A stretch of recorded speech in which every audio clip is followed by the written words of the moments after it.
Travel ladies চ্যানেলে আপনাদেরকে সবাইকে আরও একবার স্বাগত। আজকে আমরা দেখব ভারতবর্ষের দ্বাদশ জ্যোতির্লিঙ্গের মধ্যে অন্যতম ত্রম্বকেশ্বর মহাদেব মন্দির। এটি নাসিকে অবস্থিত। ত্রম্বকেশ্বর মহাদেবের সঙ্গে সঙ্গে আমরা আজকে দেখে নেব নাসিকের বিভিন্ন দর্শনীয় স্থান ও মন্দির, যা সরাসরি যুক্ত রয়েছে রামায়ণ কাহিনীর সাথে। সুতরাং দেরি না করে শুরু করে দিই আজকের আমাদের এই কাহিনী। হর হর মহাদেব।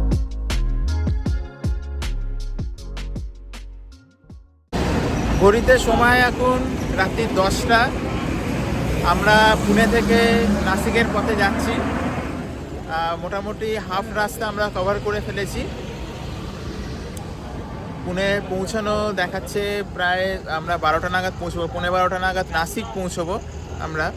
তো জার্নি তো চলছে, রাস্তা খুবই সুন্দর। 2 ঘন্টা জার্নি করার পর অনেকটা ক্লান্ত লাগছিল বলে একটুখানি নামলাম গাড়ি থেকে। এখন একটু চা বিরতি হয়েছে আমাদের, তো চা খাচ্ছি, তারপরে আবার বাকি রাস্তা পাড়ি করবো। মাঝ রাস্তায় দাঁড়িয়ে যখন চা খাচ্ছি, এখানে একটা বিশেষত্ব দেখছি। প্রত্যেকটা ছোট ছোট দোকান তার সামনে একটা করে কড়াই রাখা রয়েছে, যাতে দুধ জাল দেওয়া হচ্ছে এবং তাতে প্রচুর পরিমাণে মালাই করে রয়েছে। আমি সঞ্জয়কে বলবো একটু দেখা। পুনে থেকে নাসিক মোটামুটি 220 কিলোমিটার মতো রাস্তা।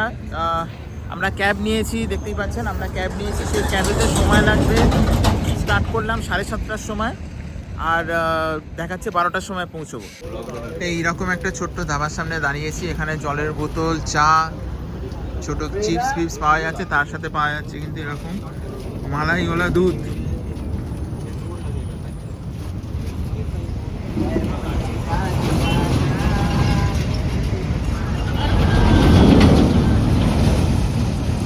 সঙ্গম নের বলে একটা জায়গা রয়েছে, এর থেকে একটু আগেই, তার আগেই আমরা দাঁড়িয়েছি। NH-16 ওপর দিয়ে আমরা কিন্তু এই জার্নি করছি। পুনে থেকে নাসিক এই 220 কিলোমিটার পথ যেতে মোটামুটি 4.5 থেকে 5 ঘন্টা মতো সময় লাগবে।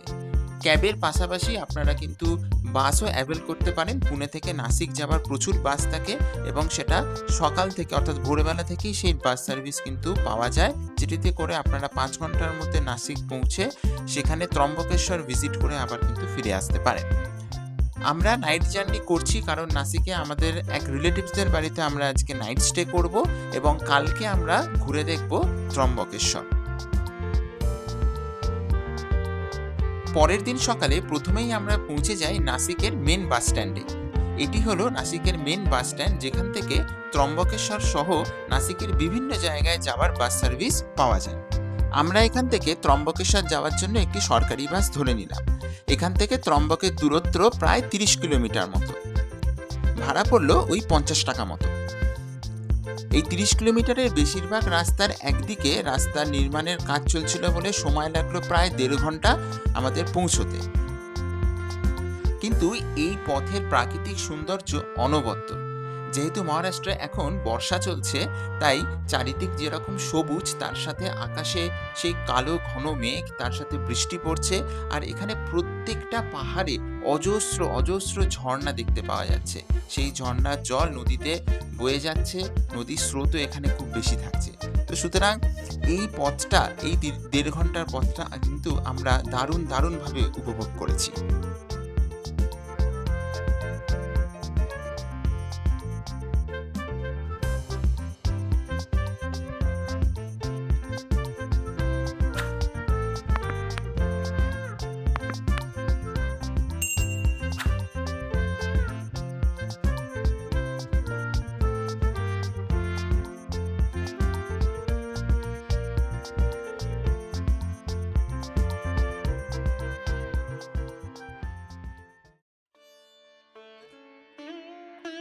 বাস থেকে নেমে 5 মিনিট ওয়াকিং ডিস্টেন্সের মধ্যেই আমরা পৌঁছে গেলাম ত্রম্বকেশ্বর মন্দিরের সামনে।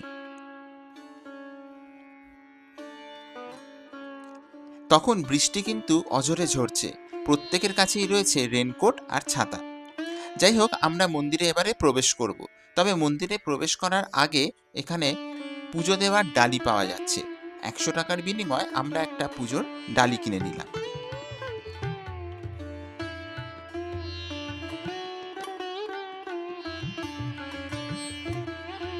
দূরে ব্রহ্মগিরি পর্বতকে যেন মেঘ ঘিরে ধরেছে, তার সাথে চলছে বৃষ্টি আর অজস্র ঝর্ণা সেই পর্বত দিয়ে বয়ে চলেছে।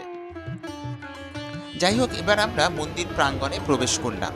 আজকে উইকডেজ ছিল বলে ভিড়টা একটু কম, বেশ খানিকটা ভেতরে ঢুকে তারপরে আমাদের লাইন দিতে হলো।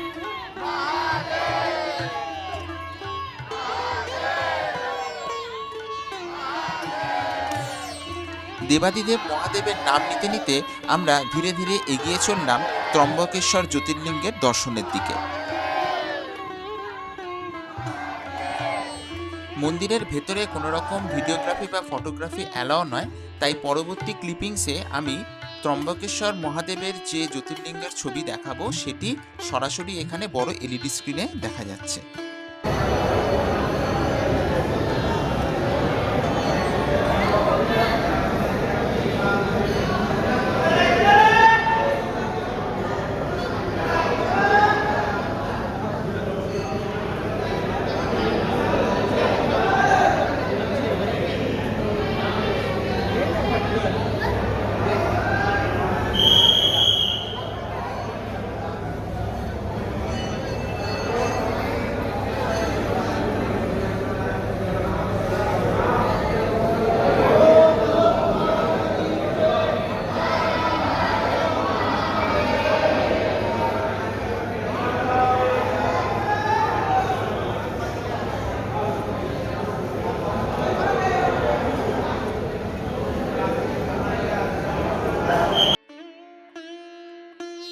নাসিক শহর থেকে প্রায় 30 কিলোমিটার দূরে ত্রম্বক গ্রামে ব্রহ্মগিরি পর্বতের পাদদেশে অবস্থিত এই ত্রম্বকেশ্বর মন্দির। এটি নাসিকের অন্যতম প্রধান তীর্থস্থান, যা 12টি জ্যোতির্লিঙ্গের মধ্যে একটি। এখানে শিবলিঙ্গটি বিশেষভাবে তিনমুখী ব্রহ্মা, বিষ্ণু ও মহেশ্বরকে একসাথে প্রতীকী রূপে ধারণ করে। এটি একমাত্র জ্যোতির্লিঙ্গ যেখানে ত্রিমূর্তি অর্থাৎ ব্রহ্মা, বিষ্ণু ও শিব একসাথে প্রতিফলিত হয়। গৌতম ঋষির কাহিনী, গঙ্গার আবির্ভাব ও গোদাবরী নদীর উৎস এই মন্দিরের সাথে গভীরভাবে যুক্ত।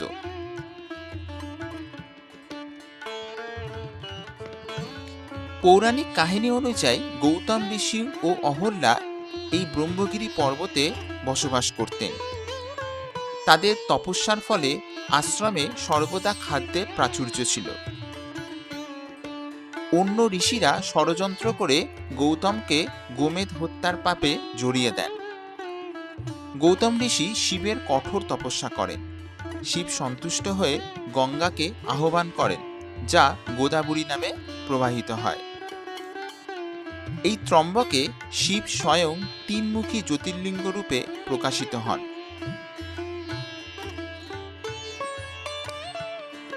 1755 সালে এই মন্দিরটি নির্মাণ করেন পেশোয়া নানা সাহেব। কালো ব্যাসাল্ট পাথরে নির্মিত এই মন্দির।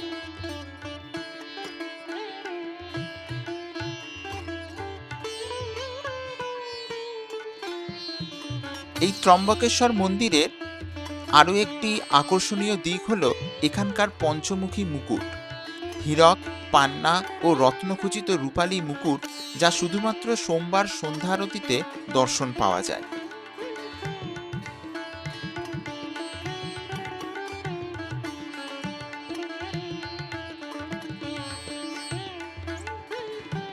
তুমুল বৃষ্টি পড়ছে, তার মধ্যে কিন্তু আমরা কমপ্লিট করলাম আমাদের দ্বাদশ জ্যোতির্লিঙ্গে আর একটা জ্যোতির্লিঙ্গ, সেটা হচ্ছে ত্রম্বকেশ্বর।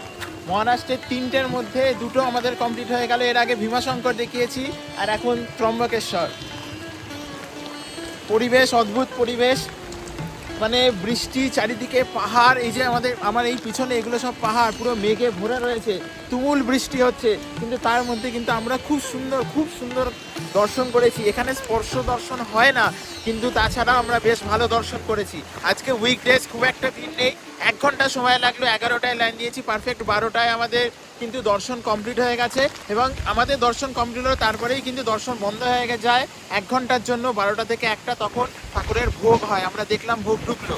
তো এই টাইমটা অবশ্যই কিন্তু আপনারা যদি আসেন এখানে মনে রাখবেন।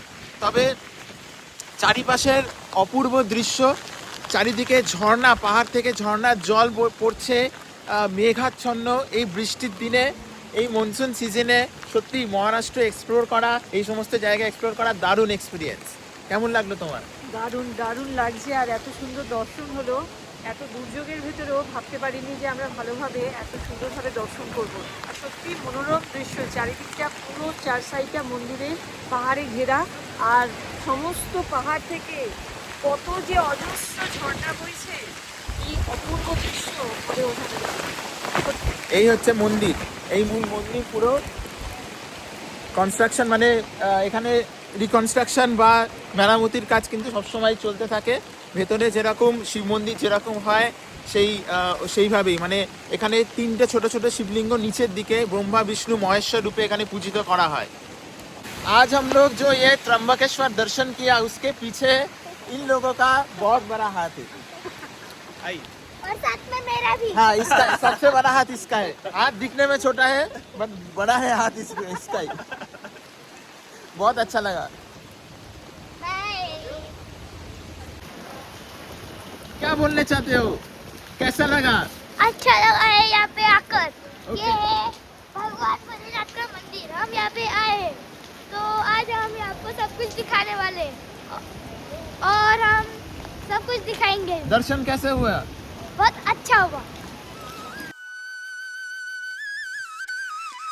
ত্রম্বকেশ্বর মন্দিরে বেশ কিছুটা সময় কাটিয়ে আমরা মন্দিরের কাছেই কুশবর্ত কুণ্ড দেখার জন্য যাই। এই কুশবর্ত কুণ্ড হল গোদাবরী নদীর উৎস। ভক্তরা এখানে স্নান করে পাপমোচন করেন।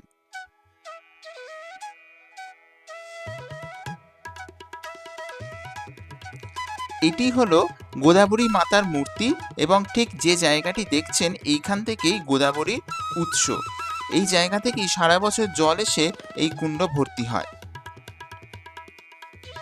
পৌরাণিক কথা অনুযায়ী গৌতম ঋষি যখন শিবকে সন্তুষ্ট করেন তখন শিব গঙ্গাকে আহ্বান করেন, কিন্তু গঙ্গা প্রথমে এখানে আসতে রাজি ছিলেন না। শিব তার জটায় গঙ্গাকে ধরে এই ব্রহ্মগিরি পর্বতে প্রবাহিত করেন। এখান থেকেই গঙ্গা দক্ষিণে প্রবাহিত হয়ে গোদাবরী নামে পরিচিত, তাই গোদাবরীকে দক্ষিণ গঙ্গাও বলা হয়ে থাকে।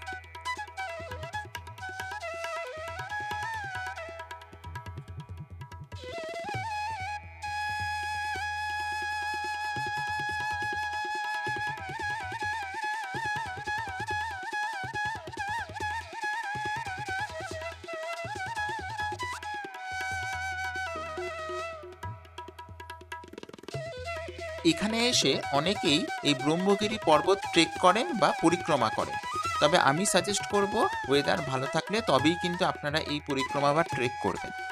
যাই হোক, এগুলো দেখে আবার আমরা নাসিকের উদ্দেশ্যে রওনা দিই। নাসিক পৌঁছেই আমাদের প্রথম কাজ ছিল পেট পুজো করা। নাসিকের মিসল পাও হচ্ছে সব থেকে বিখ্যাত, তো সেই মিসল পাও দিয়ে আজকে আমাদের লাঞ্চ সারলাম। লাঞ্চ সেরে আমরা নাসিকের বেশ কয়েকটা দর্শনীয় স্থান দেখার জন্য বেরিয়ে পড়লাম। প্রথমেই আমরা দেখলাম সাক্ষী গণপতি মন্দির।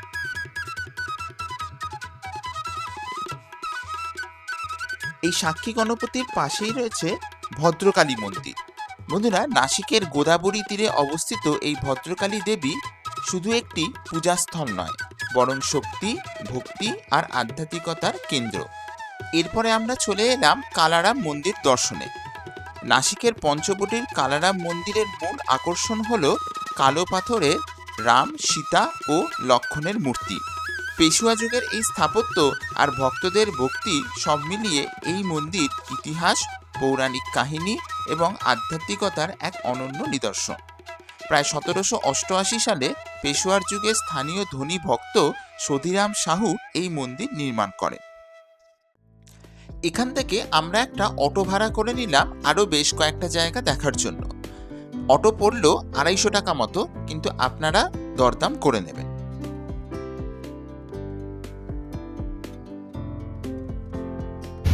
कैसा लग रहा है?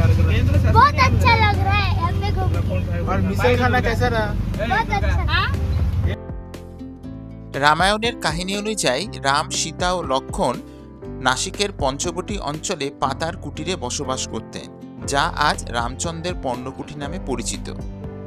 এখানেই শূর্পণখা রামের কাছে এসে প্রণয় নিবেদন করেছিলেন। পরে লক্ষ্মণ তার নাক কেটে নেন। এই ঘটনার পরেই রাবণ সীতাহরণ করেন, যা রামায়ণের মূল কাহিনীকে এগিয়ে নিয়ে যায়। এই যে আপনারা একটি জলধারা দেখতে পাচ্ছেন, এটিই হলো লক্ষ্মণ রেখা।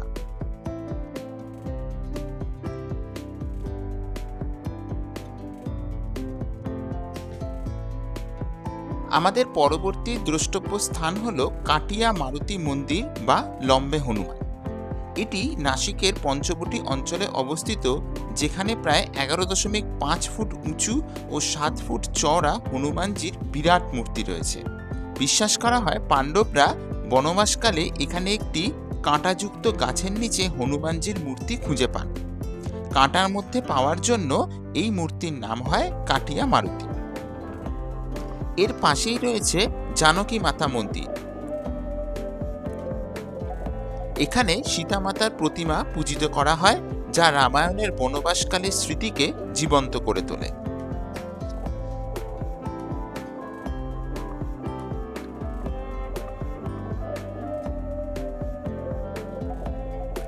এটি হলো লক্ষ্মীনারায়ণ টেম্পল, যা ভগবান নারায়ণ অর্থাৎ বিষ্ণু ও দেবী লক্ষ্মীর মন্দির।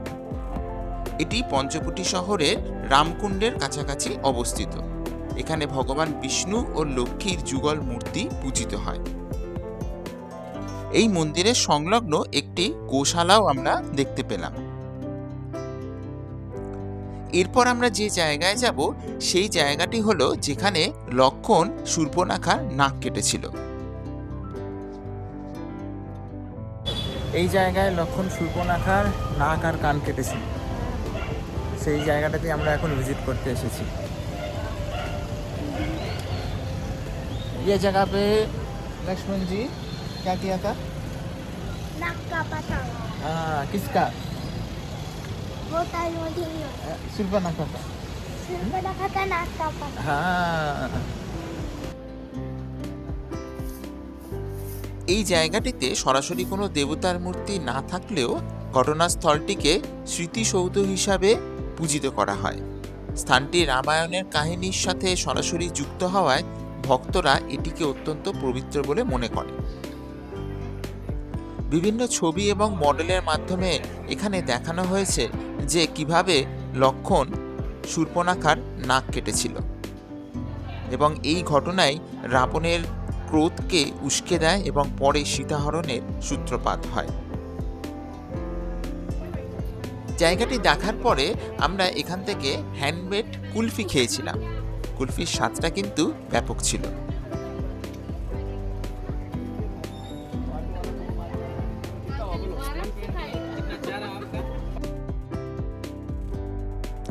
এবারে আমরা এলাম রামসৃষ্টি উদ্যানে।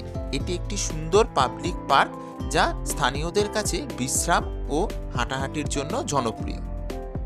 বাচ্চা থেকে বয়স্ক সবাই এখানে আসতে পারেন। সকাল 9টা থেকে 8টা পর্যন্ত এই পার্ক খোলা থাকে, কিন্তু রবিবারে এটি বন্ধ থাকে। এরপরে আমরা এলাম সর্বধর্ম মন্দির দেখতে। নাম থেকেই বোঝা যাচ্ছে বিভিন্ন ধরনের ধর্মের মূর্তি এখানে কিন্তু রয়েছে। সর্বধর্ম মন্দির প্রতিষ্ঠা হয়েছিল ধর্মীয় বিভাজন দূর করে মানুষকে একত্রিত করার উদ্দেশ্যে। এখানে প্রত্যেকটি ধর্মের জন্য আলাদা আলাদা কক্ষ বা প্রতীক রয়েছে, যাতে ভক্তরা নিজ নিজ বিশ্বাস অনুযায়ী প্রার্থনা করতে পারেন। স্থানীয়ভাবে এটি ইউনিটি টেম্পল নামেও পরিচিত। মন্দিরে প্রবেশ করলে একসাথে বিভিন্ন ধর্মের প্রতীক দেখতে পাওয়া যায়। ভক্তরা এখানে এসে শান্তি, সমৃদ্ধি ও ঐক্যের অনুভূতি পান। এটি শুধু ধর্মীয় স্থান নয়, বরং সামাজিক ও সাংস্কৃতিক একটি মিলন কেন্দ্র বটে। এখানে সর্বধর্মের উৎসব পালিত হয়: দীপাবলি, ঈদ, বড়দিন, গুরুপর্ব ইত্যাদি। উৎসবকালে মন্দিরের বিশেষ আলোকসজ্জা ও সাংস্কৃতিক অনুষ্ঠানও হয়। সর্বধর্ম মন্দির দেখার পরেই আমরা কপিলা ও গোদাবরী নদীর সঙ্গমস্থল দেখতে আসি। তবে এখন বৃষ্টি হওয়ায় গোদাবরী নদীর জলস্রোত এতটাই বেড়ে গেছে যে এই জায়গায় অনেক কিছু মন্দির দেখার ছিল, কিন্তু এখন সবই জলের নিচে, সেই জন্য আমরা একটাও মন্দির দেখতেও পাইনি এবং পুলিশ থেকে সামনে যাওয়ারও কোনো অনুমতি দেওয়া হচ্ছিল না। আপনারা দেখতেই পাচ্ছেন কি পরিমাণ জলের স্রোত এখন গোদাবরী নদীতে। যাই হোক, দূর থেকেই আমরা এই সঙ্গম দেখে ফিরে যাই। কপিলা নদী ওদিক থেকে আসছে আর এটা গোদাবরী নদী, দুটো মিলিত হয়ে সঙ্গম হচ্ছে এখানে।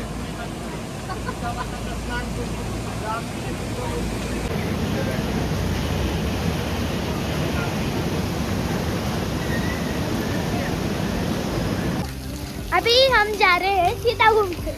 यहाँ पे यह मंदिर बहुत अच्छा है। এবার আমরা এলাম সীতা গুহা দেখার জন্য। রামায়ণের কাহিনী অনুযায়ী বনবাসকালে মা সীতা এই গুহাতেই থাকতেন। তবে গুহার ভেতরে কিন্তু ভিডিওগ্রাফি অ্যালাউ নয়। আমি অল্প একটু ভিডিও করতে পেরেছি। এই গুহায় ঢুকতে গেলে খুবই সরু পথ দিয়ে গুহায় ঢুকতে হয়, যেটি খুবই রোমাঞ্চকর। গুহার ভেতরে মা সীতার মূর্তি রয়েছে। সীতা মূর্তির সাথে সাথে এখানে আমরা একটি শিব মূর্তিও দেখতে পাই। রামনবমীর সময় এখানে বিশেষ পূজা ও ভজন অনুষ্ঠিত হয়। পঞ্চবটির যে গাছ আছে সেই 5টা গাছ, এখানে 1 নম্বর এটা মেনশন করা রয়েছে, এই যে 2 নম্বর 2, আগে 3 নম্বর আছে, এটা 3 নম্বর,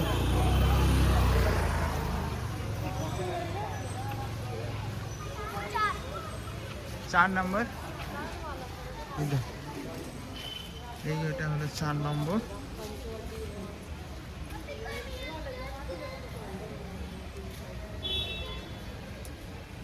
और 5, हाँ 5। तो ये सब भी तो एक्स्ट्रा आ गया, ये वाला। क्या होता है ना, उसको रूटी जमीन में जाता है, फिर इसका पेड़ आता है। এই 5টা যে গাছ আছে 5টা কিন্তু একটার সাথে একটা পুরোপুরি লিঙ্কড, 5টা গাছই একসাথে জুড়ে রয়েছে। अंकल वहाँ पे 5 रह गए। हाँ 5 लिया ना, ये 5 है। গোদাবরী নদীর স্রোত, বাপরে বাপ, দেখে বোঝা যাচ্ছে মানে জলের লেভেল কতটা উঁচুতে, যে এই গাছগুলোর পাতাগুলো পর্যন্ত প্রায় জলের এরকম ছুঁয়ে গেছে। মানে আরও একটু বৃষ্টি হলে আমার মনে হয় রাস্তায় জল উঠে আসবে। আচ্ছা, এই সুন্দর পরিবেশ, গোদাবরী নদীর পাশ দিয়ে বয়ে যাচ্ছে এরকম রাস্তা, তার পাশেই রয়েছে স্বামীনারায়ণ টেম্পল, সেটা আমরা এখন ভিজিট করতে যাচ্ছি। খুব সুন্দর একটা মন্দির, সেটা এখন ঘুরে দেখব। গেট নাম্বার 7, 7টা থেকে 12টা, 4টে থেকে 8:45 পর্যন্ত এর টাইমিং। যে কোনো জায়গায় স্বামীনারায়ণ টেম্পলের মতনই এই জায়গার টেম্পলটিও ছিল খুবই সুন্দর। টেম্পলটিতে প্রবেশ করার আগে বাইরে খুব সুন্দর করে সাজানো বাচ্চাদের চিলড্রেন্স পার্ক এবং সবুজে ঘেরা একটি সুন্দর ময়দান রয়েছে। তবে প্রত্যেকটি স্বামীনারায়ণ মন্দিরের মতনই এখানে একই নিয়ম, মন্দিরের ভেতরে কোনো রকম ফটোগ্রাফি বা ভিডিওগ্রাফি অ্যালাউ করে না, তাই বাইরে থেকেই এই মন্দিরটি আপনাদেরকে দেখাচ্ছি। এখানে ভগবান স্বামীনারায়ণ ও গুরু পরম্পরার প্রতিমা রয়েছে, যা আপনারা দর্শন করতে পারেন। খুব সুন্দর সূক্ষ্ম কাজ এই মন্দিরে দেখতে পাওয়া যায়। প্রতিদিন সকাল ও সন্ধ্যায় আরতি অনুষ্ঠিত হয় এই মন্দিরে, আর সন্ধ্যের সময় মন্দিরের আলোকসজ্জা ঝলমল করে ওঠে। বিশেষ তিথিতে যেরকম হিন্দোৎসব, জন্মাষ্টমী ও দীপাবলিতে এখানে ভক্তদের ঢল নামে। যাই হোক, আমরা এই স্বামীনারায়ণ টেম্পল দেখে আবার ফিরে যাই নাসিকের বাস স্ট্যান্ডে, সেখান থেকে পুনে বাস ধরার উদ্দেশ্যে। আমরা এই যে নাসিকের সাইট সিন করলাম, আপনারা এর জন্য একটি ডেডিকেটেডলি আলাদা দিন রাখতে পারেন, তাহলে অনেকটা সময় নিয়ে ধীরে সুস্থে এই সমস্ত জায়গা আপনারা ঘুরে দেখতে পারবেন। বন্ধুরা, কেমন লাগলো আজকের এই ভিডিওটি অবশ্যই কিন্তু একটা কমেন্ট করে জানাবেন।